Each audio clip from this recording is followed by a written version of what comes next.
Nalgonda assembly నియోజకవర్గం ఉద్యమాల ఖిల్లా. సాయుధ పోరాటంతో రజాకార్లను గడగడలాడించిన, కంటి మీద కునుకులా చేసిన ఈ ప్రజలు చైతన్యవంతులైన ప్రజలు. ఒకానొకప్పుడు నల్గొండ నియోజకవర్గం అంటేనే కామ్రేడ్లకు కంచుకోట. ఎప్పుడైతే వెంకట్రెడ్డి రంగప్రవేశం చేశాడో దాన్ని కాంగ్రెస్ పార్టీకి తిరుగులేని నియోజకవర్గంగా రూపుదిద్దాడు. ఇప్పటి వరకు కేవలం ఒక్కసారి మాత్రమే TRS BRS party Nalgonda assembly నియోజకవర్గంలో విజయం సాధించడం జరిగింది. ఈ నియోజకవర్గంలో 2,25,000 ఓట్లు ఉన్నాయి. ఒక విశేషాన్ని గమనించాలి. 18 సంవత్సరాల నుంచి 20 సంవత్సరాల మధ్య ఉండే యువ ఓటర్లు వాళ్ళు 20,000 మంది ఉన్నారు. అంటే ఈ నియోజకవర్గంలో 10% మంది ఓటర్లు కొత్తగా నమోదు చేసుకుని మొట్టమొదటిసారిగా వాళ్ళు ఓటింగ్ ప్రక్రియలో పాల్గొంటున్నారు. వాళ్ళ యొక్క ఓటింగ్ సరళి ఈ యొక్క అభ్యర్థుల విజయ అవకాశాలను ప్రభావితం చేస్తాయనే దాంట్లో ఎటువంటి సందేహం లేదు. కులాల వారీగా చూస్తే ఎస్సీ సామాజిక వర్గం 20% ఉన్నారు. దీంట్లో కూడా మాదిగ సామాజిక వర్గం అధికంగా ఉన్నారు, మాల సామాజిక వర్గం తక్కువగా ఉన్నారు. బీఆర్ఎస్ పార్టీ కేసీఆర్ రెండవసారి తన క్యాబినెట్లో 2018 తరువాత మాదిగ సామాజిక వర్గానికి ప్రాతినిధ్యం ఇవ్వలేదు. అంతేకాకుండా తెలుగుదేశం ప్రభుత్వ హయాంలో ఏబిసిడి వర్గీకరణ ఫలాలను అనుభవించిన మాదిగలు మాకు వర్గీకరణ కావాలని గట్టిగా పడుతున్నా దాన్ని పట్టించుకోకుండా బీఆర్ఎస్ పార్టీ కాలయాపన చేస్తూ మాదిగలను విస్మరించారనే విమర్శలు ఉన్నాయి. అందువల్ల మాదిగ సామాజిక వర్గానికి మంత్రివర్గంలో స్థానం లేకపోవటం, ఏబిసిడి వర్గీకరణ గురించి నిమ్మకు నీరెత్తినట్లు బీఆర్ఎస్ పార్టీ వ్యవహరించడం పట్ల ఈ నియోజకవర్గంలోనే కాదు రాష్ట్ర వ్యాప్తంగా కూడా మాదిగల్లో బీఆర్ఎస్ పార్టీ పట్ల వ్యతిరేక పవనాలు వీస్తున్నాయి. ఇంకా బీసీలు ఈ నియోజకవర్గంలో ప్రధానంగా ప్రభావితం చేస్తారు. గౌడ్ సామాజిక వర్గం 16%, యాదవులు 12%, 28% ఉన్న బీసీలు. ఇక్కడ ఈ నియోజకవర్గంలో అధికంగా గెలిచింది రెడ్డి సామాజిక వర్గం వాళ్ళే. రెడ్డి సామాజిక వర్గం ఉన్నది 4%. 4% జనాభా ఉన్నవారు 96% ఉన్న బీసీలు అధికంగా ఉండి ఈ నియోజకవర్గాన్ని పరిపాలిస్తున్నారనే భావన బీసీల్లో రావటం, నూతనంగా నమోదు చేసుకున్న యువ ఓటర్లు వాళ్ళ ఆలోచన విధాన్ని ప్రభావితం చేసే అవకాశం ఉంది. ఇక ముస్లింలు 15%. గతంలో ముస్లింలు కాంగ్రెస్ పార్టీకి మద్దతు ఇచ్చేవారు. కేసీఆర్ గద్దెనెక్కినప్పటి నుంచి ఎంఐఎం పార్టీ ముస్లింలు బీఆర్ఎస్ పార్టీ పట్ల ఎక్కువ మమకారం చూపుతూ దాదాపుగా సింహభాగము ముస్లింలు బీఆర్ఎస్ పార్టీకే మద్దతు ఇస్తున్నారు. ఆ విధంగా గతంలో కాంగ్రెస్కు మద్దతు ఇచ్చిన ముస్లింలు కాంగ్రెస్ పార్టీకి కొంత దూరం అవటం అనేది వాస్తవం.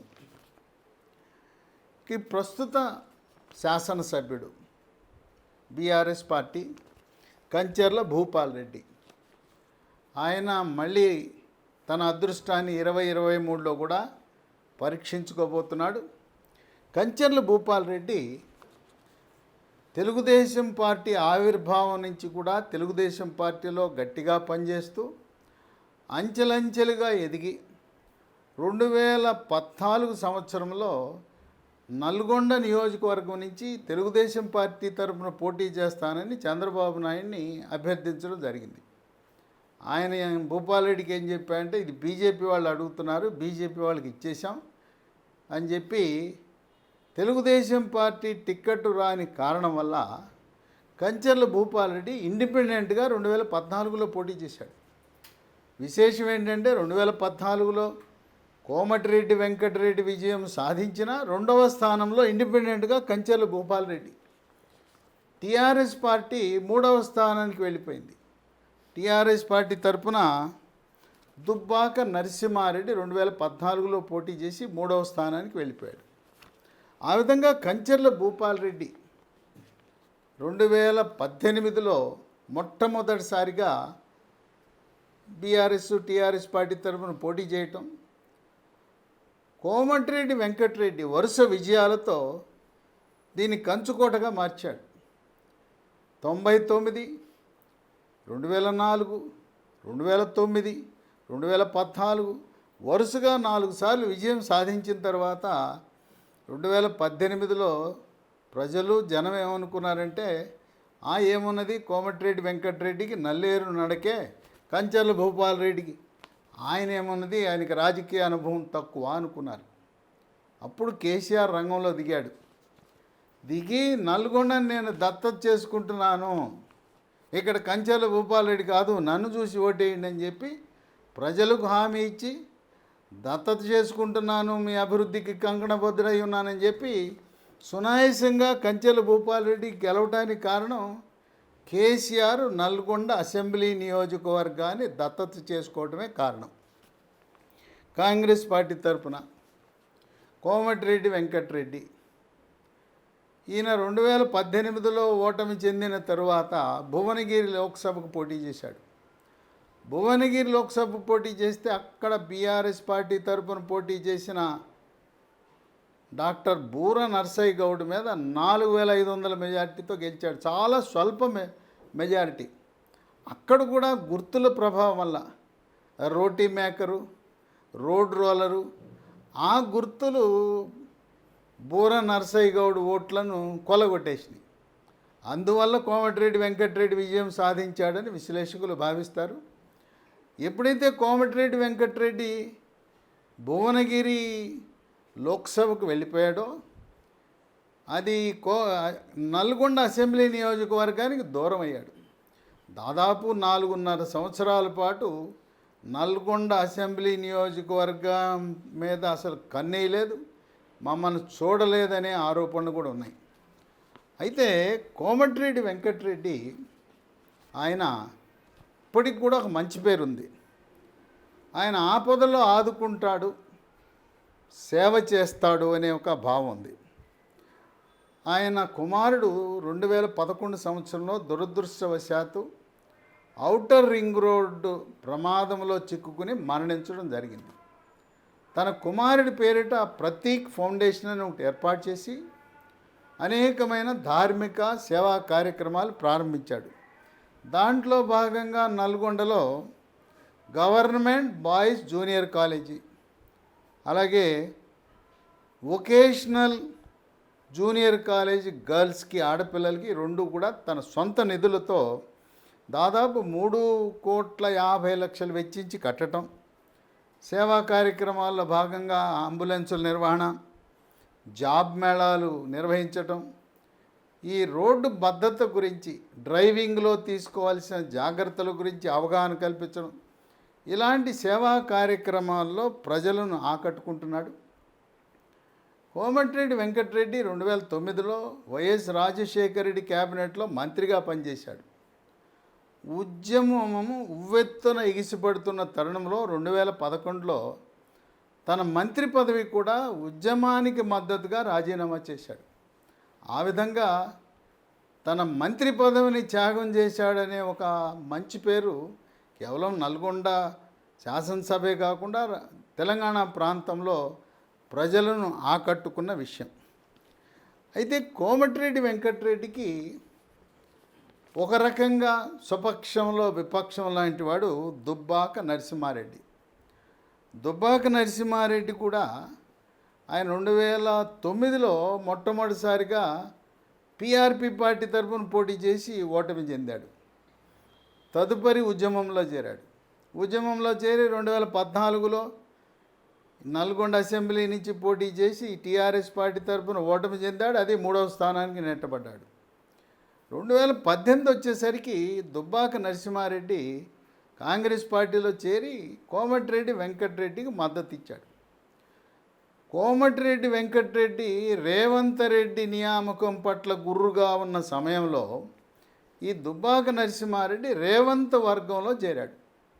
రేవంత్ ఇచ్చిన కార్యక్రమాలన్నీ కూడా అమలు చేయటం, ఆ విధంగా నల్గొండ కాంగ్రెస్లో 2 వర్గాలుగా తయారైంది.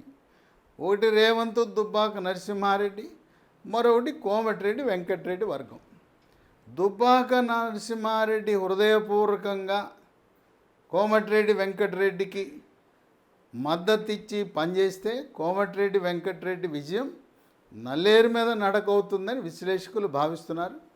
ఏదేమైనా ఈ కాంగ్రెస్ పార్టీలో ఉండే అంతర్గత కలహాలు, కుమ్ములాట్లు ఏ మేరకు దారితీస్తాయి అనేది చెప్పలేని పరిస్థితి. ఇక 3 బీజేపీలో మాదగోని శ్రీనివాస్ గౌడ్, ఆయన ఉత్సాహంగా పనిచేస్తున్నాడు. భారతీయ జనతా పార్టీ రాష్ట్ర కార్యదర్శిగా బాధ్యతలు నిర్వహిస్తూ తనదైన శైలిలో కేంద్ర ప్రభుత్వ పథకాలను, మోదీ చేస్తున్న మంచి కార్యక్రమాలన్నింటినీ కూడా ప్రజల్లోకి తీసుకువెళ్ళటం.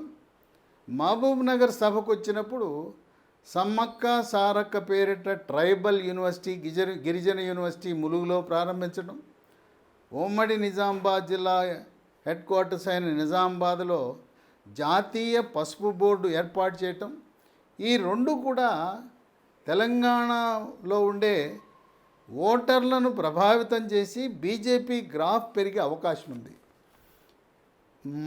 మాదగోని శ్రీనివాస్ గౌడ్ ఆయన అంచనా ఏంటంటే బీజేపీ వ్యూహం రెడ్డి సామాజిక వర్గం ఉంది 44%, ఇది బీసీలు అధికంగా ఉండే నియోజకవర్గం. గౌడ 16%, యాదవులు 12% ఉన్నారు. ఒక బీసీ ఒక నిశ్శబ్ద విప్లవం లాగా బీసీల ఐక్యత వర్ధిల్లితే యువకులందరూ ఈ ఉద్యోగాల నియామకంలో, సర్వీస్ కమిషన్లో జరుగుతున్న కుంభకోణాలు, అవకతవకలను వాటి వల్ల యువత దూరంగా అవుతారు బీఆర్ఎస్కి. కనుక బీజేపీ కలిసి వచ్చే అంశం ఇద్దరు రెడ్డిలే, కంచర్ల భూపాల్ రెడ్డి, కోమటిరెడ్డి వెంకటరెడ్డి రెడ్డి, ఇద్దరు రెడ్డి సామాజిక వర్గ అభ్యర్థుల మధ్యలో ఒక బీసీ సామాజిక వర్గం, అత్యధికంగా ఓట్లున్న బీసీలు నెగ్గుకు రావటం సులభం అని చెప్పి భారతీయ జనతా పార్టీ వ్యూహరచన చేస్తూ ఉంది. ఈయనకి పోటీగా డాక్టర్ నాగం వర్షిత్ రెడ్డి అని, ఆయన అల్లోపతి డాక్టరు, సేవా తత్పరుడు, తనదైన శైలిలో భారతీయ జనతా పార్టీలో ఉత్సాహంగా పనిచేస్తూ పార్టీ ప్రతిష్ట కొరకు పార్టీని బలోపేతం చేయడానికి ప్రయత్నిస్తున్నాడు. ఆయన కూడా టిక్కెట్ ఆశిస్తున్నాడు. అయితే మాదగోని శ్రీనివాస్ గౌడ్కే వచ్చే అవకాశాలు మెండుగా ఉన్నాయి. ఈ నియోజకవర్గంలో హెమాహెమేలు పోటీ చేసి గెలిచారు. సీనియర్ ఎన్టీఆర్, అన్న ఎన్టీఆర్ 1985లో అప్పుడు నాదెళ్ల భాస్కర్ రావు ముఖ్యమంత్రి అయిన తర్వాత అప్పుడు సభను రద్దు చేసి అన్న ఎన్టీఆర్ 3 చోట్ల పోటీ చేశాడు. గుడివాడ, నల్గొండ, హిందూపురం 3 గెలిచాడు. అప్పుడు నల్గొండ, గుడివాడలో రాజీనామా చేసి హిందూపురం సీటును తాను ఉంచుకుంటాం జరిగింది. ఆ విధంగా సీనియర్ ఎన్టీఆర్ గెలిచిన నియోజకవర్గం. కామ్రేడ్, అందరూ గుర్తుంచుకునే పేరు ధర్మభిక్షం. అలాగే చెకిలం శ్రీనివాసరావు కాంగ్రెస్ పార్టీలో తనదైన పాత్ర పోషించి ఉమ్మడి నల్గొండ రాజకీయాలను ప్రభావితం చేసిన సీనియర్ హెమాహెమి జాబితాలోకి వస్తారు చెకిలం శ్రీనివాసరావు. ఈ ముగ్గురు కూడా ఈ నియోజకవర్గం నుంచి గెలుపొందటం అది నల్గొండ నియోజకవర్గం యొక్క విశిష్టతగా మనం భావించవచ్చు. ఇక ఇప్పుడు కంచర్ల భూపాల్ రెడ్డికి కొన్ని అనుకూల అంశాలు ఉన్నాయి. రాజు తలుచుకుంటే దెబ్బల కొదవేంటి అనే విధంగా కేసీఆర్ అక్కడికి రావటం, అనేకమైన అభివృద్ధి కార్యక్రమాలు ప్రకటించాడు. నల్గొండ సిటీ సుందరీకరణ, డివైడర్లు, మరి ట్రాఫిక్ సిగ్నల్స్, ఎల్ఈడి లైట్లు, పార్కులు, ఒకటేంటి అన్నీ ఏ విధంగా హైదరాబాద్లో ఉన్నాయి అన్నీ కూడా నల్గొండలో ఏర్పాటు చేయడానికి ప్రయత్నించారు. ఇక సుందరీకరణలో రాష్ట్రంలో ఉండే అన్ని మున్సిపాలిటీల కంటే ముందంజలో ఉంది నల్గొండ.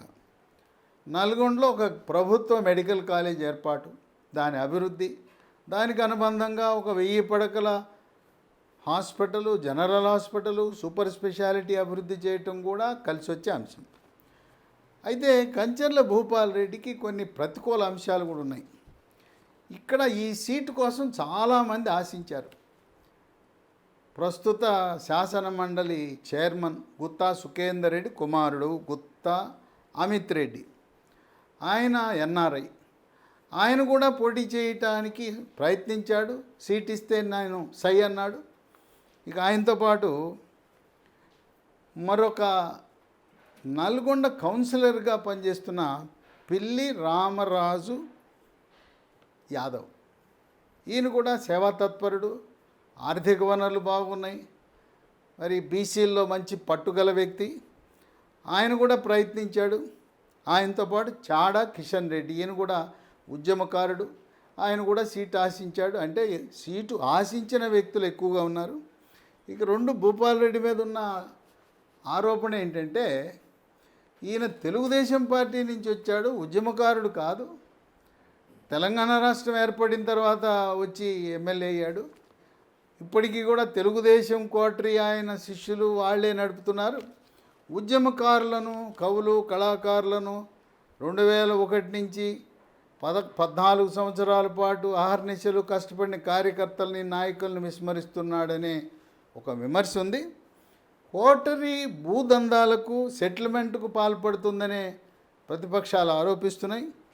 ఇక చకిలం అనిల్ కుమార్, ఒక సీనియర్ బీఆర్ఎస్ నాయకుడు రాజీనామా చేయటం వల్ల కొంత పార్టీ బలహీనపడిందని విశ్లేషకులు భావిస్తున్నారు. ఇక భువనగిరి దేవేందర్, పంకజ్ యాదవ్, వీళ్ళిద్దరు కూడా సీనియర్ బీఆర్ఎస్ నాయకులు. ఈ మధ్యకాలం వరకు అసంతృప్తి ఉన్నారు.